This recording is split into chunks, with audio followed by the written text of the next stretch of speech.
ഈ മത്സരം തുടങ്ങുന്നതിന് മുമ്പാണല്ലോ ഈ ഗാലറി തകർന്നു വീണത്. ഈ എത്ര ആളുകൾ അവിടെ ഉണ്ടായിരുന്നു അഭിനന്ദ്, ഈ മത്സരം കാണാനെത്തിയവർ?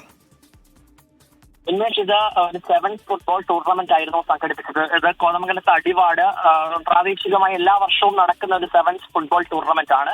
ആ സെവൻസ് ഫുട്ബോൾ ടൂർണമെന്റിന്റെ ഫൈനൽ മത്സരങ്ങളായിരുന്നു ഇന്ന് വൈകുന്നേരത്തോടു കൂടി ആരംഭിക്കേണ്ടിയിരുന്നത്. ആരംഭിക്കുന്നതിന് മണിക്കൂറുകൾക്ക് മുൻപ് 4000-ഓളം ആളുകളായിരുന്നു ഈ സെവൻസ് ഫുട്ബോൾ ടൂർണമെന്റ് വീക്ഷിക്കാനായിട്ട് അവിടെ എത്തിയത്. അതിന്റെ ഭാഗമായിട്ട് പ്രത്യേകം സജ്ജീകരിച്ച ഒരു ഗാലറി എന്നാണ് ഇപ്പോൾ നമുക്ക് മനസ്സിലാക്കാൻ സാധിക്കുന്നത്. മുള ഉപയോഗിച്ച് പ്രത്യേകം സജ്ജീകരിച്ച ഒരു ഗാലറി.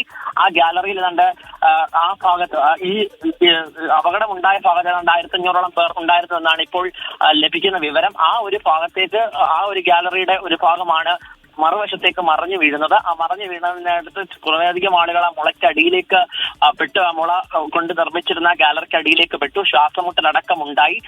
അങ്ങനെ ആ മറ്റുള്ള ആളുകളും ഇവരെ രക്ഷിക്കാനായി ഓടിയെത്തിയവർ പോലും അതിന്റെ ഭാഗമായിട്ട് വീണ്ടും അപകടത്തിൽ പെട്ടു എന്ന് തന്നെയാണ് ഇപ്പോൾ ലഭിക്കുന്ന വിവരം. എന്തായാലും 4000-ഓളം പേർ പങ്കെടുത്ത പരിപാടി, ഈ ഗാലറിയുടെ ഭാഗമായിട്ട് 1500-ഓളം പേർ ഉണ്ടായിരുന്നു.